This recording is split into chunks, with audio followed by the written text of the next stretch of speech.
Aleluia, bom dia, graça e paz. Você está feliz hoje pela manhã? Eu estou, porque eu estou aqui para receber do Senhor também, viu? Você está animado igual você ficou ontem quando seu time foi classificado? Então, né? Vamos se alegrar. Quem esteve ontem aqui no Arraiado Join? Foi bênção demais, nós nos divertimos. Foi um momento de comunhão e glória a Deus pela nossa igreja que promove essas coisas, né? Muito obrigada a vocês. Então vamos orar antes de sentarmos. Feche os seus olhos. Abaixa a sua cabeça. Pai, graças nós te damos. Graças nós te damos porque estamos aqui reunidos em seu nome, Pai, para receber do Senhor. Porque o Senhor é um Deus que não repete pratos. Pai, nós somos gratos pela igreja local, gratos pela liderança, gratos pelos nossos irmãos, ó Deus. Nós somos gratos, Pai, porque nós fomos livres. Obrigada, Pai. Está escrito que foi para a liberdade que Cristo nos libertou. Estamos nessa manhã livres, Pai. Livres de preocupação, Pai. Livres das coisas, dos pesos, Pai, que nos impedem de avançar. Obrigada, Pai. Não é por minha causa, não é pelo que eu fiz, mas pelo que o Senhor já fez. Obrigada pelo sangue. Obrigada, Senhor. Amém. Amém. Então vamos nos alegrar porque hoje foi o dia que o Senhor fez, né? O que nós poderemos dar a esse Deus por todas as coisas que Ele tem nos feito, né? Eu sou muito grata todos os dias por acordar. E se um dia eu não acordar, eu vou ser grata da mesma forma porque eu estarei com Ele. Aleluia, podem sentar.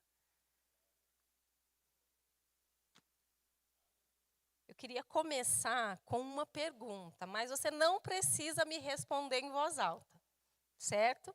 Você vai responder para você mesmo. Morremos hoje. Fomos lá, estamos diante de Deus e o Senhor fala assim, me dê um motivo para você entrar. Por que você tem que entrar no céu? Por que eu tenho que deixar você entrar? Pensa aí no seu motivo.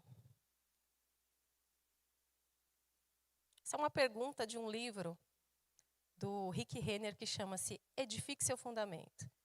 E sabe, queridos, tem livro que a gente lê e tem livro que pega a gente. E esse livro, ele me pegou de uma forma que eu ainda estou ruminando esse livro. Já faz mais de 2 meses que eu li. E assim, todos os dias eu lembro de algumas coisas, principalmente, que não tem nada a ver comigo, mas com ele. E que eu preciso ter um fundamento. Então, eu sei que você já tem aí sua resposta. Eu já sei qual seria a resposta do pastor Adilson, mas eu só vou falar no final. Então, você tem aí sua resposta. Mas eu queria olhar para as Escrituras junto com você. Vamos lá em Efésios 2, no verso 8, porque a palavra vai deixar muito claro isso.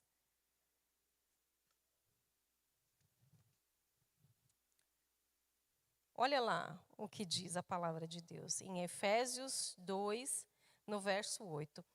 Pois pela graça sois salvos, por meio da fé. E isso não é de vós mesmos, isso é dom de Deus. Ou seja, você não precisa de justificativa alguma para estar lá. Porque você foi salvo pela graça. Não tem nada a ver com você. Quando você recebe Jesus, você não fez nada. Ele que fez. Nós cantamos, eu sou livre, perdoado. O sangue de Jesus. Eu faço parte dessa família. Ela só diz assim, olha, a pastora Adilson ia dizer assim, eu já faço parte dessa família, eu fui salvo. E ia entrar direto, não é, pastora Adilson? Não ia ter muita coisa, não. Então, tenha isso na sua consciência. Nós já somos salvos e libertos. Né? Nós somos livres. Livres. Mas tá, fui salva, Karina. E agora? E agora? Salvo pela graça, está tudo certo, então não precisei fazer nada. E agora, o que eu faço? É só isso mesmo? Né? É só salvação, ok. E depois disso, o que vem? Nós precisamos crescer. Né? Mas não é um crescimento com deficiência. Não pode ser um crescimento com falha nas estruturas. E principalmente no fundamento. Leva-se um bom tempo, maior tempo, é um tempo investido para se ter um bom fundamento. E se alguém te perguntasse hoje, quais são os pilares da sua fé? O que te mantém? O que te levou à igreja? Qual seria a sua resposta? O que te manteria firme diante de uma notícia ruim? O que te manteria firme diante de tudo aquilo que nós estamos sendo atacados? De tudo aquilo que as nossas crianças estão sendo atacadas, jovens e adolescentes? Qual é o seu firme fundamento para dizer, eu estou de pé, eu sou livre? Né? Nada vai parar a igreja. E eu faço parte desse corpo de Cristo. Eu não sou igreja sozinha, eu faço parte. Mas o que me dá toda essa convicção? Porque se eu não tiver uma convicção, se eu não tiver um firme fundamento, qualquer vento vai derrubar. Eu posso estar levantando meu primeiro andar, meu segundo e meu terceiro, qualquer vento vai levar. Então eu preciso de um firme fundamento, eu preciso de estruturas sólidas, firmes. E primeiro se cresce para baixo, né? Então vamos lá. Eu queria que você abrisse comigo lá em Hebreus, no verso 6. Eu sei que muitos já sabem, mas a gente vai ouvir de novo, quantas vezes forem necessárias, né? Porque é para o nosso crescimento.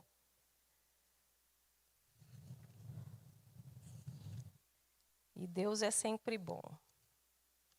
Hebreus 6, no verso 1.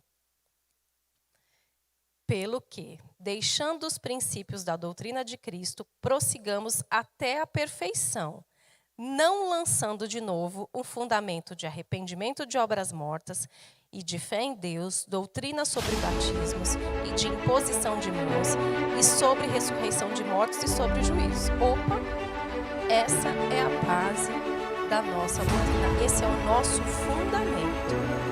Então, se é base, se é básico, todos nós temos que saber. Não é uma coisa só para alguns, não, é fulano que gosta disso. Não, isso é a base da minha fé. Eu preciso ter isso muito bem estabelecido. Muito bem estabelecido para que eu possa viver e crescer, né, de uma forma que nenhum vento bata e caia. O Rick Renner, ele fala de uma grande obra que fizeram lá nos Estados Unidos, um prédio, um edifício. Só que assim, foi muito rápido para eles lançarem aqueles fundamentos, foi tudo muito rápido. E o prédio cresceu, conforme eles foram crescendo, aquilo ficou torto, ou seja, está inabitável. Porque é impossível, ainda que cresceu, está super alto. As pessoas passam lá e falam assim, ó, falha na fundação. Vejam a falha aí na fundação, por isso que ninguém pode habitar. Então, vamos pensar bem. Precisamos ter fundamentos fortes. Senão, não cresceremos fortes. E eu vou só dar uma passeada em cada um desses. Depois você pode comprar o seu livro, né, encomendar lá com a Jordânia, edifique seu fundamento do Rick Renner e leia, e releia e faça o rema, que você vai entender melhor sobre essas coisas. E nunca é demais. O nosso pastor sempre fala da importância de voltarmos aos fundamentos, às coisas básicas. O pastor Antônio tem ministrado quinta-feira sobre os fundamentos da oração, né? Então, está colocando algo a mais ali para que cresçamos e sejamos cheios e fervorosos no Espírito. Então, eu queria que você abrisse lá em Mateus comigo.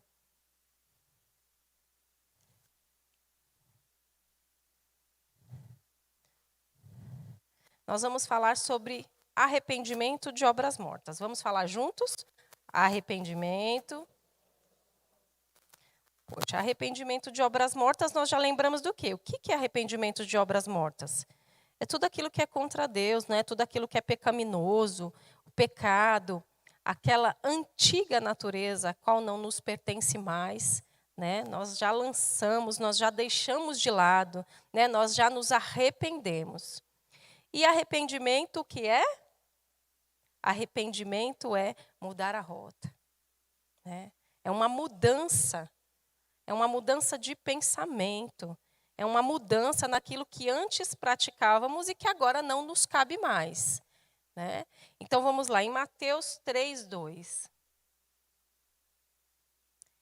quem falou muito sobre arrependimento foi quem? João Batista.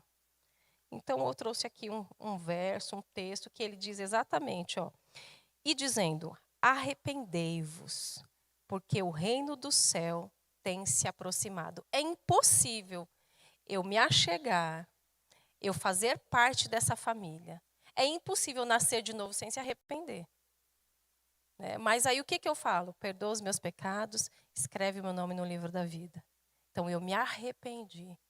Eu estou diante do Senhor para pedir perdão. Nós passamos por essa fase. Mas eu queria chamar a atenção, na verdade, para uma outra coisa, porque eu sei que vocês já sabem o que é isso, o que é arrepender-se de obras mortas.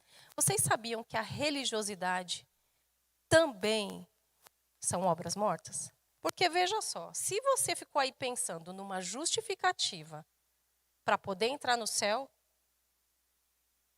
você é um religioso. Porque não há nada que a gente faça que nos coloque no reino do Filho do seu amor. Foi Ele que nos transportou. Foi o sangue que nos tirou. Então nós já fomos justificados. Não há nada. Se nós estivermos lá diante dele, pronto, os portões vão se abrir. Nós somos livres. Nós somos livres em Cristo Jesus. Então diga, eu não preciso de um motivo para entrar nos céus. Eu fui justificado. Foi Ele. Não, e outra, não havia nada que pudéssemos fazer para ser salvos. Por isso a gente precisava de um Salvador. Você percebe que o tempo todo, tudo que a gente lê, tudo que a gente olha na palavra, aponta para quem? Jesus. Jesus. Jesus. Jesus. Ele é o centro. Ele é essa pedra fundamental. Ele é o fundamento posto primeiro. O primeiro de todos. E as outras doutrinas vão se encaixando de uma forma perfeita. Então, não se esqueçam, religiosidade também são obras mortas. Ficou claro que são obras mortas? Nós já nos arrependemos dela e nós não estamos mais lá, certo? Foi só para lembrar mesmo. Então, já mudamos de rota, houve uma mudança, poxa. Então, isso é uma doutrina básica que eu já conheço, então, Karina. Já tô legal nisso, entendi que é tudo que é contra Deus, são coisas pecaminosas. Eu não preciso mais pecar. Eu não sou mais pecador. Porque eu tenho quem dentro? E eu tenho também a graça, que diz assim, olha, não faça. Só faz se quiser. Depois, fé em Deus. Parece algo muito simples, Os religiosos costumam dizer, fulano tem tanta fé, mas não sabe o que é a fé de verdade. Eu queria começar dizendo o que é fé. Fé é o quê? É a certeza de coisas que os nossos olhos naturais não viram. Mas como que essa fé ela pode ser aumentada? Ouvindo o quê? A palavra de quem? Então, por isso que eu preciso de fé em Deus, porque é uma fé totalmente projetada em Deus. Se você estiver tendo fé em outras coisas, para coisas, então você ainda não vive uma fé em Deus. Se a sua fé está baseada em algo que falaram que vai acontecer, numa política, em alguma coisa, então assim, você não está vivendo uma fé totalmente projetada em Deus e descansando em Deus. É claro que tem a nossa parte é ouvir e praticar a palavra, Nós seremos sim conhecidos como aquela igreja lá, operosos praticantes na palavra. Eu não quero olhar, eu não gosto de, não queremos olhar para a palavra como se a gente me olhe no espelho e sair e me esquecer. Não, eu quero olhar para a palavra e eu quero praticá-la. Então a fé em Deus é exatamente isso, É uma fé totalmente lançada em Deus, projetada em Deus. Todos nós temos alguma preocupação. Mas quem tem sido o motivo, qual tem sido o motivo para resolver? Onde você está colocando? Não, olha, se eu fizesse assim, ia resolver. Não, é Deus quem pode resolver. Às vezes é descansar e ouvi-lo. Senhor, qual é o próximo passo? O que eu tenho que fazer? Então, assim, a minha fé, ela está projetada em Deus. Eu já me arrependi das obras mortas e agora eu tenho um Deus, né? Eu tenho um Senhor. Vamos lá. Vejam só Romanos 1:17. É um texto que toda vez que eu leio, não tem só em Romanos, tem mais outros 2 livros desse versículo. Mas Romanos 1:17 diz o quê? O meu justo viverá pela fé. Aí quando nós olhamos para isso, nós lembramos já do quê? Da reforma protestante. Opa, vamos parar com essa religiosidade, vamos parar de inventar outras coisas e vamos viver pela fé. O justo viverá pela fé. Mas não é qualquer fé, é a fé em... porque nele a justiça de Deus é revelada de fé em fé, como está escrito. O justo viverá pela fé. Então, quando Lutero viu isso, ele disse, opa, está tudo bagunçado, né? Então, ele diz, somente as Escrituras, somente a fé, somente Cristo. Tem mais 2 aí que eu esqueci, me ajuda. Somente a graça. Isso, lembra? Alguém lembra? Está faltando uma. Mas, assim, somente as Escrituras, somente a fé, né? A nossa fé em Deus. Então, eu já entendi, eu lancei algo que não serve mais para mim, que são obras mortas. Agora eu sou viva em Cristo, eu tenho uma vida diferente. E a minha fé ela está totalmente em Deus. Então, se a minha fé está em Deus, no que a palavra de Deus diz, eu simplesmente obedeço o que a palavra de Deus diz, sem questionamento. Se a palavra está dizendo, eu faço. Eu me lembro muito de uma frase do pastor Adilson também, quando alguém disse assim para ele, já tem uns 4, 5 anos isso. Ele, então eu preciso, Deus precisa falar comigo para eu me batizar. E ele falou, então vou te mostrar que Deus está falando com você. A palavra está dizendo isso. Então, a nossa próxima doutrina, o nosso próximo tijolinho que nós vamos lançar lá é a doutrina de batismos. Se você perguntar na igreja de crianças quantos são os batismos e quais são, eles vão saber te responder.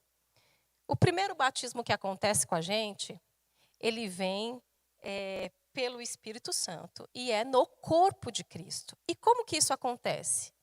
Sem esforço nenhum seu. Você nasce de novo e você vai fazer parte do corpo de Cristo. Nasci de novo, isso é um batismo, o batismo no corpo. E ele acontece através do Espírito Santo. Segundo batismo, pode acontecer automaticamente após o novo nascimento, quem sabe? Batismo no Espírito Santo. Certo? Que é porque eu recebo Jesus, é por Jesus. E aí o batismo no Espírito Santo. E qual é uma das evidências desse batismo? O falar em outras línguas. Não, mas espera aí. Não precisa descer as águas antes? Não. Porque, imagine você, nasceu de novo, foi para casa, teve um piripaque e morreu. Então não vai ser salvo porque não desceu as águas? E aí? Quebramos mais um biscoitinho, uma coisa errada. Lançamos fora a religiosidade.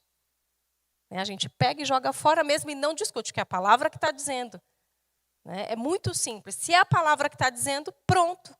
Acabou. Então, vamos lá. Nasci de novo, nasci no corpo. Opa, automaticamente eu posso receber, há tanta expectativa, que eu posso receber o batismo no Espírito. Eu lembro que eu nasci de novo, depois de 2 meses eu recebi o batismo no Espírito e só depois eu recebi o batismo nas águas. E o que é o batismo nas águas? O que acontece? É só uma confissão pública daquilo que já aconteceu com você. Você está mostrando para todos, olha, morri, me arrependi das obras mortas. Hoje eu tenho fé em Deus e nasci para Cristo. As pessoas estão vendo, é algo visível. Então, primeiro, batismo no corpo, fiz parte. Agora eu faço parte da família de Deus, faço parte do corpo, eu não sou um corpo sozinho, eu faço parte do corpo, todos nós juntos, e todas as igrejas formam o corpo de Cristo. E recebi o batismo no Espírito Santo, que é uma das evidências é o falar em línguas, mas expulsar demônios, curar enfermos. E o Levi fala muito bem isso. A gente pergunta para ele o que é o batismo no Espírito Santo. Ele diz, é revestimento de poder. né? Eu estou cheio do Espírito. E agora eu vou mostrar para o povo, eu vou mostrar para o mundo quem eu sou, através do batismo nas águas. É simples, não é? E isso é uma coisa que todos nós devemos saber, né? Então, o batismo nas águas, já sei o que aconteceu comigo, eu posso, né? A Bíblia diz que é necessário. Vamos lá abrir, eu não vou ler todos os textos para não ficar tão cansativo e para eu conseguir chegar onde eu quero. E eu queria só frisar, a questão é um texto que o pastor sempre lê no batismo nas águas. Vamos lá, Mateus 28, 19 e 20. Vocês estão conseguindo entender?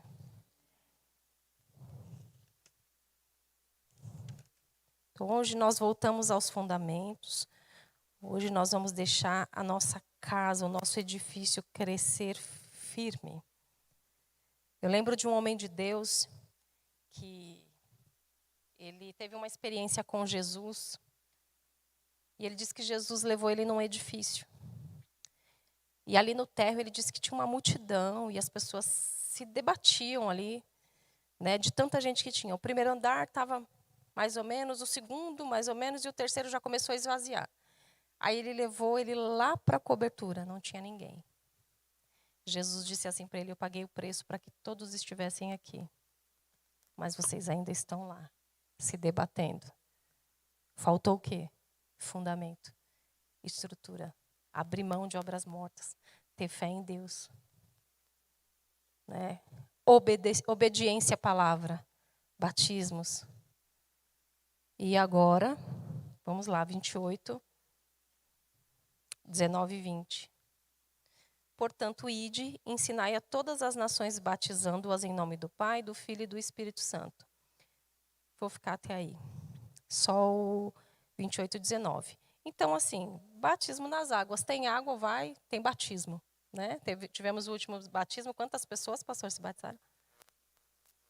25 pessoas, entre elas crianças que já têm a consciência de que nasceram de novo, já receberam o batismo no Espírito Santo e queriam provar, queriam mostrar para as pessoas: olha, eu já nasci de novo, eu já fui revestido de poder. E agora estou mostrando para vocês que eu não sou qualquer criança. Né? Aleluia, glória a Deus. Então, nós falamos sobre a doutrina de batismo, agora sobre a imposição de mãos. As três últimas eu acho assim um pouquinho, a gente precisava de muito mais tempo para ficar claro, mais claro. Cada doutrina dessa levaria um culto e mais um pouco para ser falada. Por isso tem todas aquelas aulas no Rema, tem livros para dar suporte. E quanto mais você entende delas, mais você é fortalecido e acrescido de quê? De fé. Amém? Então, a imposição de mãos. Se nós olharmos, vamos separar assim, lá no Antigo Testamento, pensa na imposição de mãos. A palavra de Deus diz várias vezes sobre a mão de Deus sobre. Lembra? A mão de Deus sobre Elias. Quando Jacó quis receber a bênção no lugar do irmão, o que aconteceu para ele ser abençoado? Houve imposição de mãos da parte do pai. Né? Então, nós víamos essas coisas, essas transferências acontecerem através da imposição de mãos, do quanto é importante. Então, olha aí para a sua mão. Essa mão não é qualquer mão. Essa mão é um instrumento do Senhor. Existem coisas da parte de Deus que estão em suas mãos, e no momento que você impõe elas sobre outra pessoa, você pode transferir coisas. Por isso a importância de não impor mãos de qualquer forma. Né? De saber o que eu estou fazendo. Quando nós abençoamos os nossos filhos, quando nós colocamos a mão. Aqui eu tenho certeza que todas as mães aqui, quando pegaram seu filho pela primeira vez, foi o que fizeram, colocaram a mão e declararam bênçãos da parte de Deus para os seus filhos. E nós fazemos isso até hoje, principalmente quando eles estão dormindo. A gente finge que vai cobrir, né? Aí começa lá aquela oração. Tem um videozinho que mostra, né? Que só os filhos de crente vão entender. A mãe lá no quarto. E nós fazemos isso até hoje. E as mulheres fazem isso quando os maridos estão dormindo também. Quem ora mais e faz a questão da imposição de mãos são as mulheres em casa. Não é verdade? Nós oramos pelos maridos, pelos filhos e com imposição de mãos, porque nós sabemos que nossas mãos são instrumentos da parte de Deus. Né? O Senhor nos usa através das nossas mãos. E lá no Novo Testamento, quem viu aqui o último culto que o pastor trouxe a imposição de mãos e impôs as mãos sobre os líderes e declarou palavras? A gente não estava olhando visivelmente o que estava sendo transferido. Mas quem já sentiu a mão do pastor Antônio sobre a cabeça já sentiu o peso que é. A impressão que dá é que a mão dele fica gigante. E que pese que algo, e assim, na hora que eu recebo aquilo eu entendo responsabilidade. Né? Responsabilidade. É um homem de Deus transferindo algo para você. A imposição de mãos também vem para quê? Cura, para expulsar, para outras coisas também. Né? Então, para separação, para algo. Lembra? Separa Paulo e Barnabé. Imposição de mãos. E tantos outros que foram separados para o ministério, separados para uma chamada. Mas então é qualquer um que pode impor as mãos? Como que é a frase do irmão Reagan, pastor? De mãos vazias em cabeças ocas, né? É qualquer um, não. A gente vai sair por aí, né? Sem ter a convicção de quem nós somos, sem saber do poder que há em nós, mas não por causa de nós, mas por causa dele. Lá na escola mesmo, as crianças nem sabem, mas eu oro tanto por elas, imponho as mãos e elas não estão nem sabendo que acham que é só um cafuné. E nós vamos declarando, abençoando pessoas. Eu me lembro que um dia o pastor esteve na escola e a gente tem uma criança, ele é nível 3 de autismo e ele é não verbal. E ele foi para o colo do pastor e naquele momento eu vi quando o pastor transferiu algo para a vida dele. Naquela semana, aquela criança falou a primeira palavra. Que ele não falava há 5 anos. O que é isso, gente? Imposição de mãos. Então, existe algo que nós não vemos, um poder invisível, que ele é transferido pela imposição de mãos. Amém? Então, a gente tem alguns textos aqui também que falam a respeito disso. Eu vou só mostrar para vocês, vou dizer para vocês quais são as referências. Eu coloquei aqui 1 Reis 18:46, lá do Antigo Testamento, quando a mão de Deus veio sobre Elias. Coloquei Lucas 4:40, que foi a separação para o ministério. Atos 6, do 3 ao 6. Atos 13, do 1 ao 3. Então, nunca se esqueça, suas mãos são instrumentos de Deus. E eu acho que é por isso que as mães preferem o chinelo, né, para dar uma chinelada. A gente não gosta de usar a mão muito, né? Não, minha mão é um instrumento de Deus, né? A gente pega lá o chinelo, a varinha, né, essas coisas. E agora nós vamos para 2 doutrinas assim que eu gosto demais. Eu queria falar das duas juntas, tá? Que é a ressurreição dos mortos e o juízo eterno. Ai, meu Deus! Né? O que é isso? Isso é básico. Nós precisamos saber. Primeiro, eu queria deixar muito claro para vocês que todos os que morreram vão ressuscitar. Todos. Justos ou ímpios vão ressuscitar. Ao mesmo tempo? Não. Acho que fica mais claro assim. Todos, ao mesmo tempo? Não. Certo? Agora nós vamos quebrar uma doutrina aí que as pessoas costumam dizer e às vezes a gente ouve até quem não deve falando. Vamos lá em Hebreus 9:27.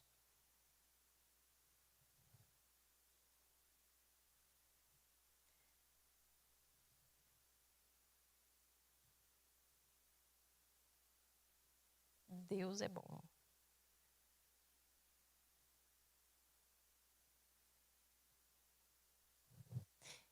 E como aos homens está ordenado morrerem só uma vez, vindo depois o juízo, a gente esmaga aquela ideia de reencarnação. Né? Só um versículo. Quem diz que tu morre, Maria, e vai nascer depois João, depois de não sei quanto tempo? Não, o homem morre e aguarda o juízo. Né? E ainda tem o estado dos mortos que a gente não vai falar aqui. Mas existe uma ressurreição que é de fato. Nós falamos que tudo aponta para Jesus. E, de fato, a ressurreição de Cristo é a base da nossa fé. Porque é impossível provar que ele não ressuscitou.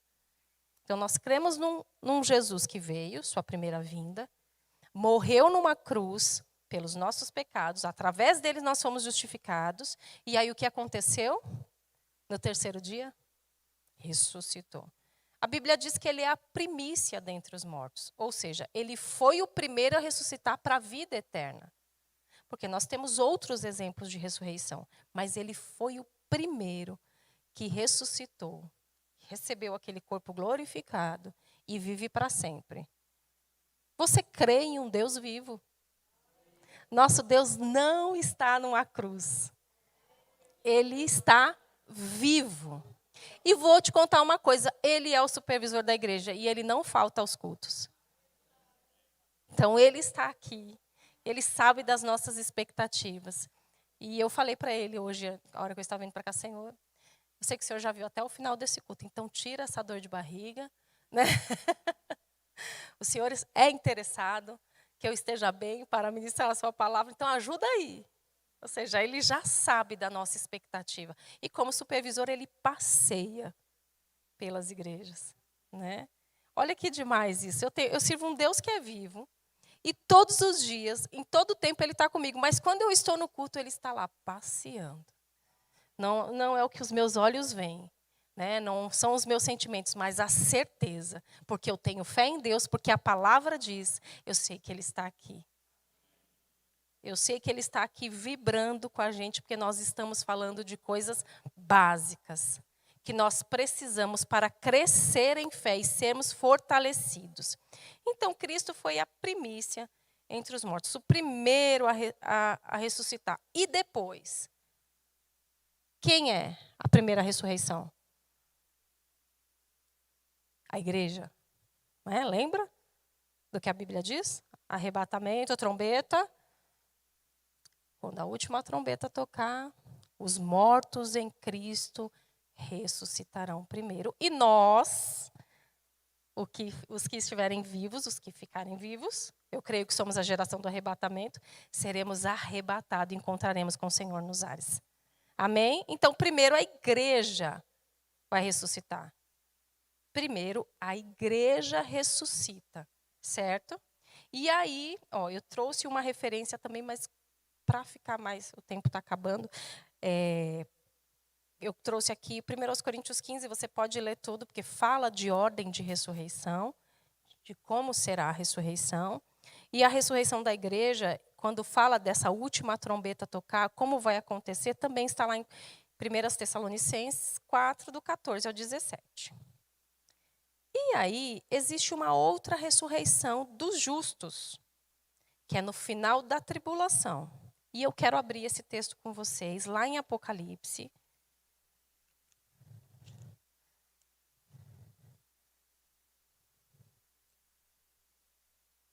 Estamos lançando os fundamentos, né?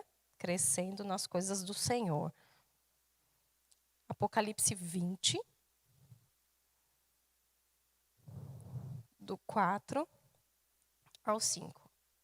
Eu vi tronos e se assentaram sobre eles, e julgamento foi-lhes dado. E vi algumas almas daquele que foram decapitados pelo testemunho de Jesus e por causa da palavra de Deus, e que não haviam adorado a besta, e nem sua imagem, nem haviam recebido sua marca em suas testas ou em suas mãos. E eles viveram e reinaram com Cristo durante 1000 anos.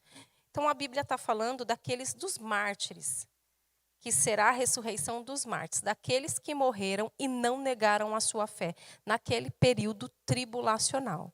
Algumas pessoas acreditam, que isso também não impede se é antes ou depois, que nesse período também vai ressuscitar aqueles antes de Jesus, né? E não no momento da igreja, para receber algo da parte de Deus.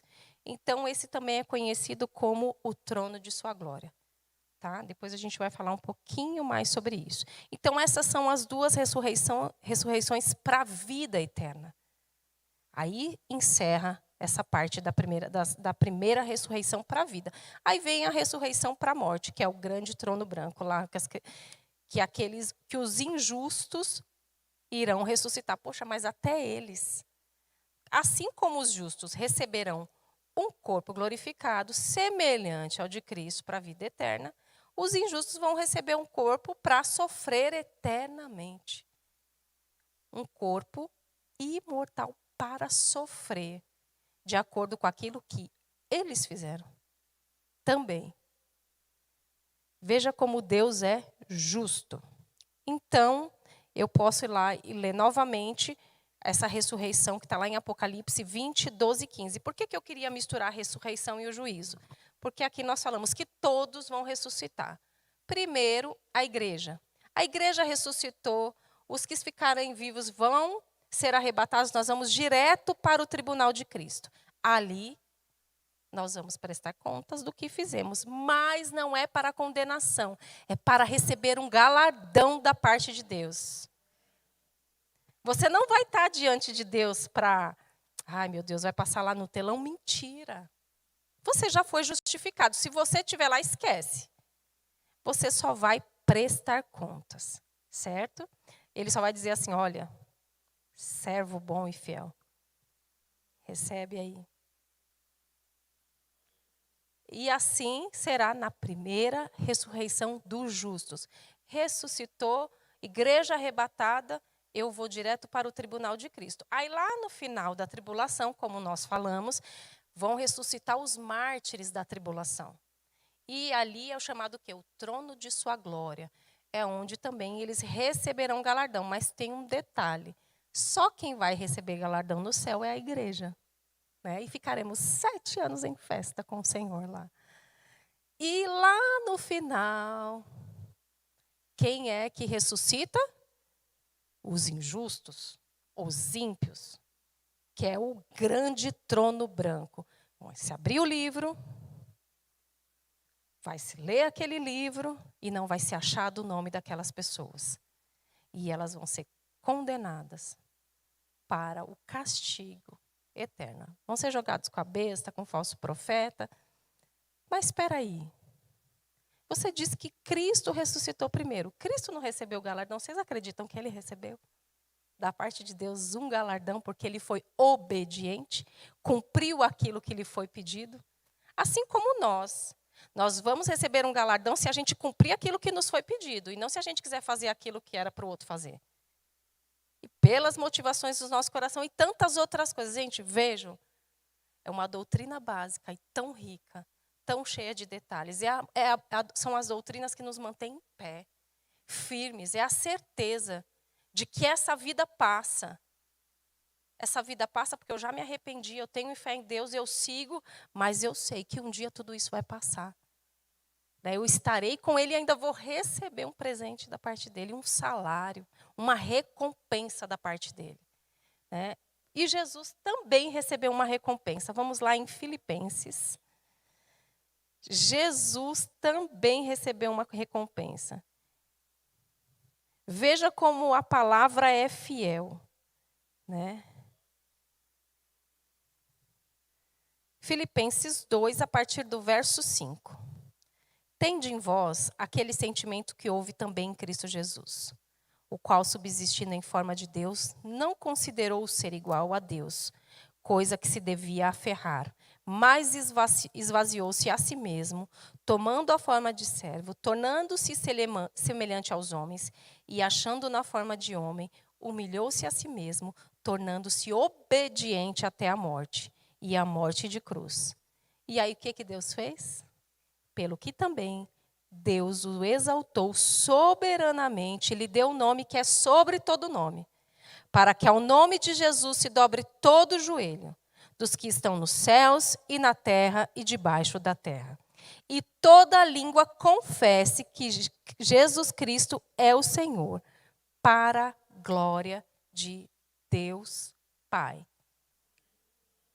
E aí, nós podemos agora, nós colocamos aqui, lançamos aqui o fundamento, entendemos Jesus, a pedra angular, a pedra de esquina, e colocamos o arrependimento, lançando mão de arrependimento de obras mortas, a fé em Deus, a doutrina de batismo, imposição de mãos, ressurreição, juízo. Agora nós vamos o quê?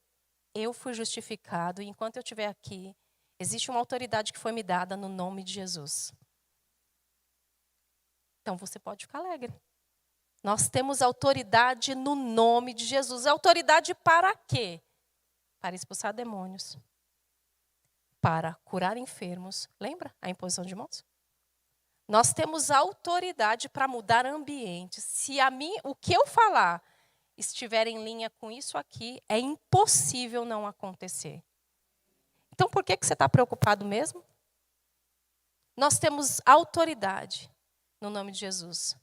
Foi nos dado isso, né? Porque ele morreu na cruz, me justificou. E aí, no final, ele foi obediente até a morte de cruz. Aí o Senhor deu a ele o nome que está sobre todo nome. Nós vivemos numa dispensação da graça. A era da igreja foi um mistério a ser revelado. Os profetas do Antigo Testamento não viram esse tempo. Não podemos viver esse tempo de qualquer jeito. Eu decidi viver pela fé. E na autoridade que há no nome de Jesus. Na autoridade que há no nome de Jesus, para que eu viva tudo aquilo que Ele preparou para mim. Porque a Bíblia diz que antes mesmo que eu nascesse, Ele me chamou pelo nome. Eu nasci de novo. Você não nasceu de novo da sua mãe. Você nasceu de novo do Senhor. Nós somos o povo mais feliz dessa terra. Nós somos o povo mais cheio de autoridade nessa terra. Nós somos o povo que anda carregado com a presença. Onde eu estou, a presença vai comigo. Onde eu estou, o Senhor está comigo. Onde eu vou, eu posso mudar ambientes.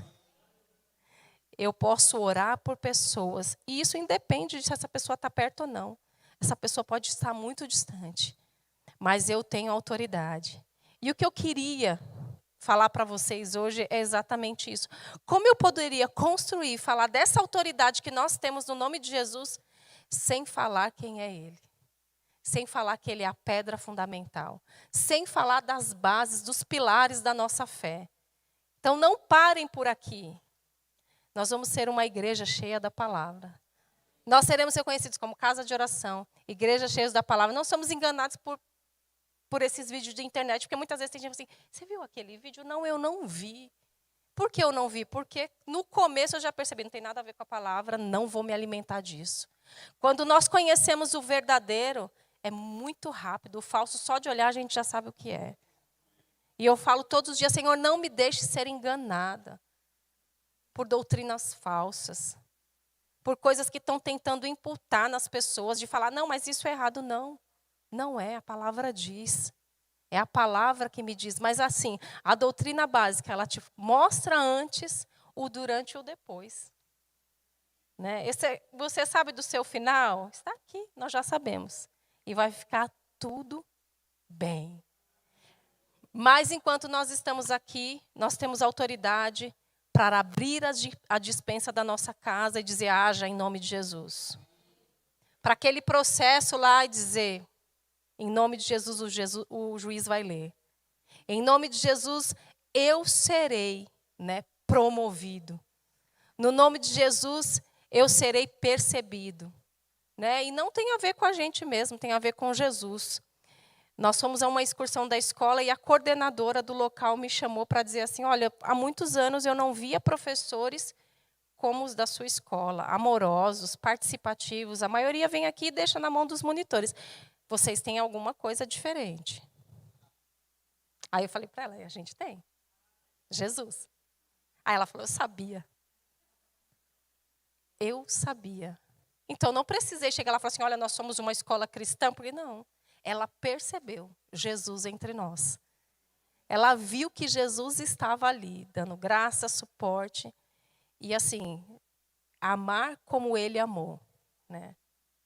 Fazer como Ele fez. Eu queria que você levantasse agora, para nós orarmos. No nome de Jesus, nessa autoridade do nome de Jesus, nós vamos orar agora. E declarar coisas sobre a nossa casa. Sobre a nossa vida, sobre os nossos familiares, sobre o nosso trabalho, sobre a nossa igreja, sobre os nossos pastores, sobre os nossos líderes. Amém? Você sabe o que tem aí no seu coração. Pai, obrigada pelo maravilhoso nome de Jesus. Obrigada, Pai, por essa herança, Pai. Obrigado, ó Deus, porque estamos assentados juntamente com Cristo, Pai. Obrigada, Pai, porque nós reinamos espiritualmente com Cristo nesse tempo, Pai. Obrigada por toda a autoridade que nos foi dada no nome de Jesus, Pai, para mudar ambientes, Pai, para transformar coisas. Pai, na autoridade no nome de Jesus, eu oro por cura, Senhor. Eu oro, Senhor, por pessoas libertas da religiosidade, Pai. Eu oro, Senhor, por pessoas andando em liberdade que Cristo de fato as libertou, Pai, uma consciência diferente, Pai.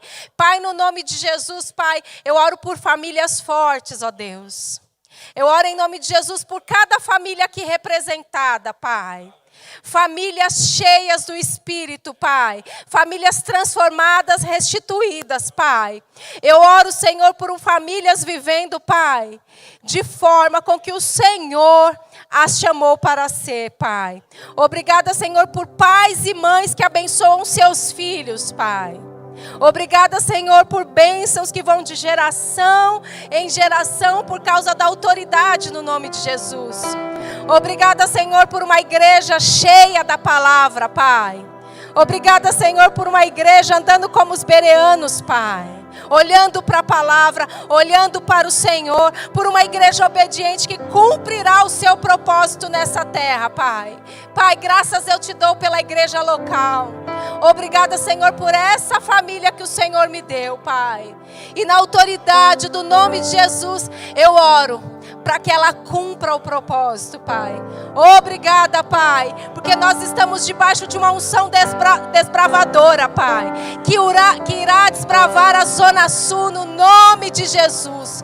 Obrigada, Senhor, porque o Senhor tem fortalecido e tem dado visão de águia ao nosso pastor, Pai.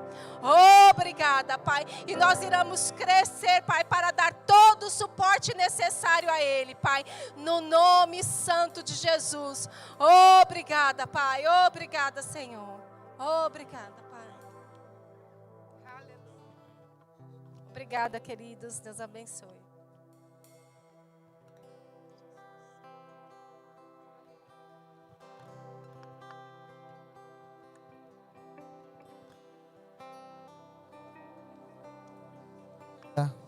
Vamos louvar ao Senhor. Aleluia. Glória a Deus. Te amo, te amo, te amo. Te amo, te amo, te amo. Te amo, te amo, te amo. Com todo o meu ser.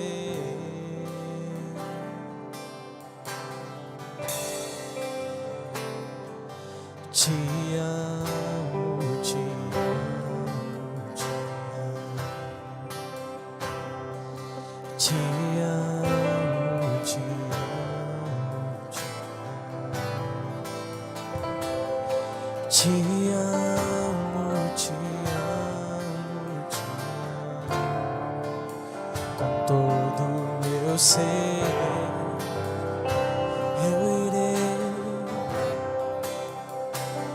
Eu irei onde queres que vá. Farei o que queres que eu faça. Direi o que queres que eu diga. Com todo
Obrigado, Pai, pelo teu imenso amor em nossas vidas.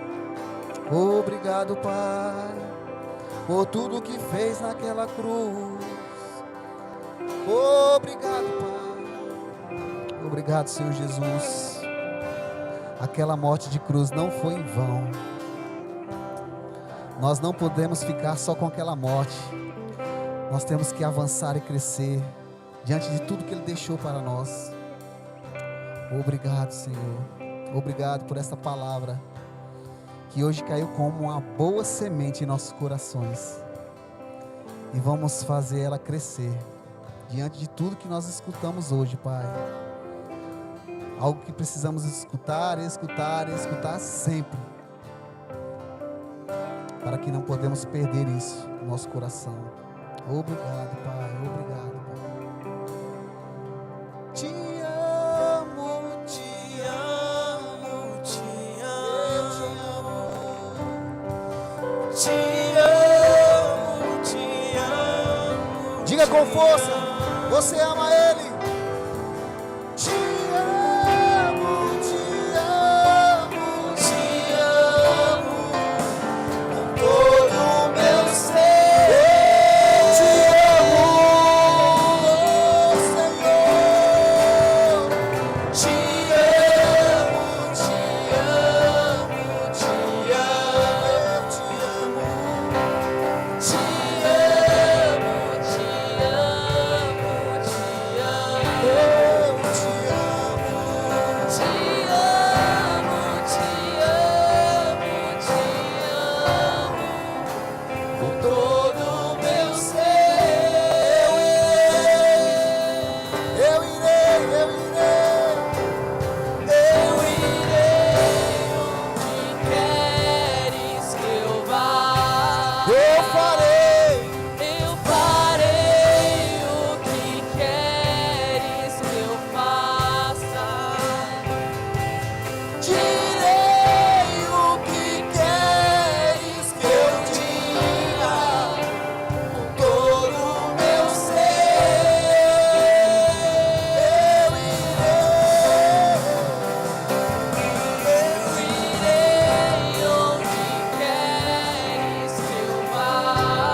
Faça disso uma verdade em sua vida, meu irmão.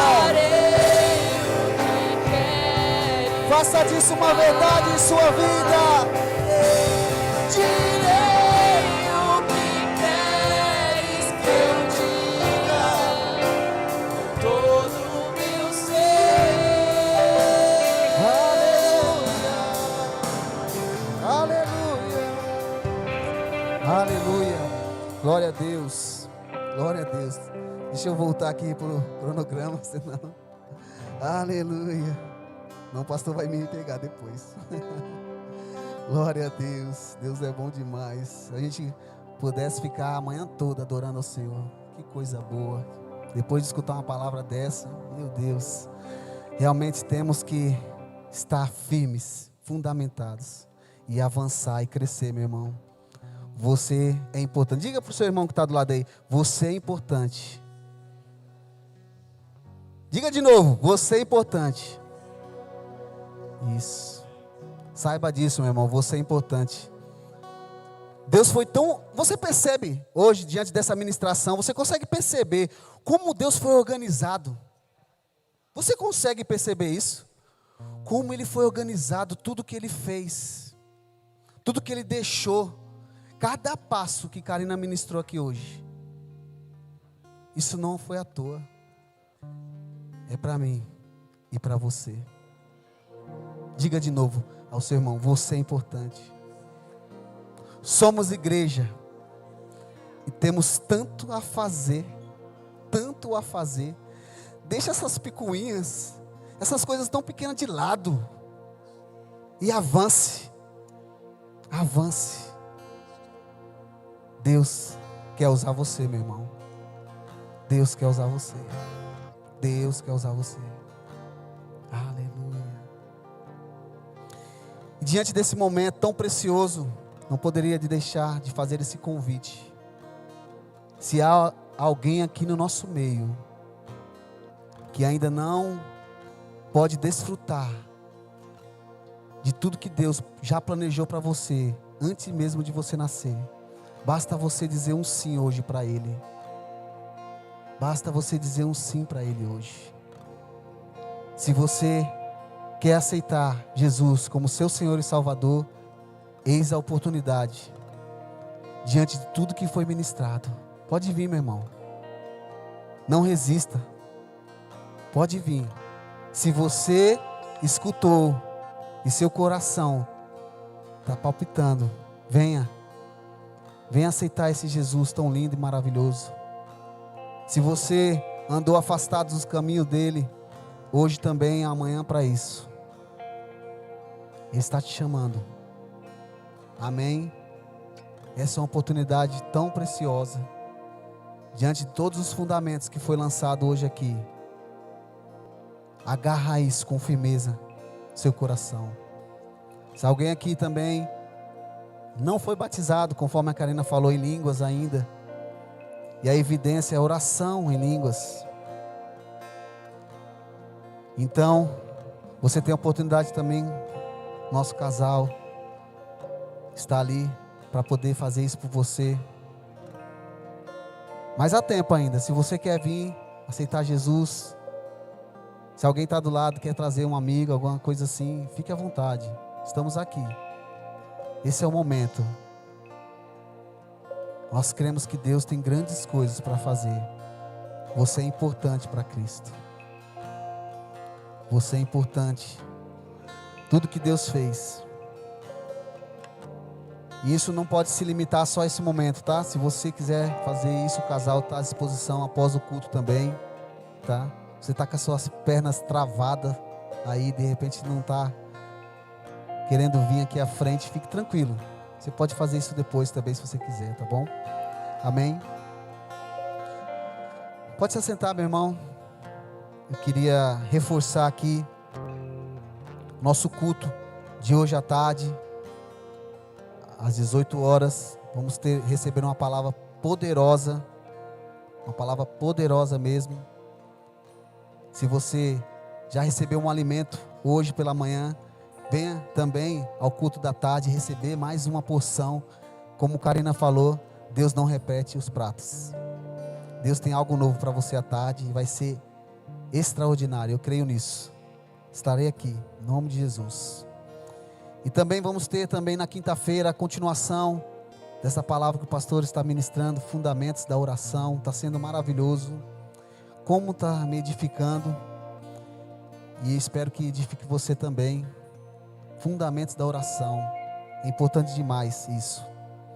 A gente saber como orar pelas coisas certas. Está sendo demais, um tempo precioso demais mesmo. Queria pedir aí ao visitante, meu irmão ali, o visitante, né? Está vindo hoje pela primeira vez. Se você quiser aqui, eu tenho uma sala preparada para você.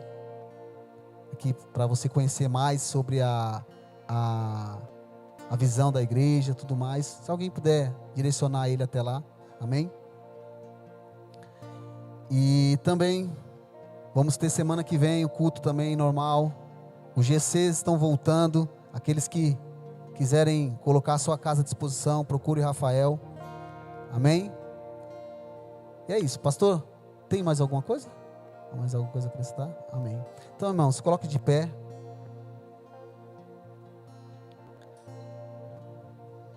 Amém. Pai, diante dessa palavra, nós queremos declarar um domingo abençoado sobre a vida dos meus irmãos.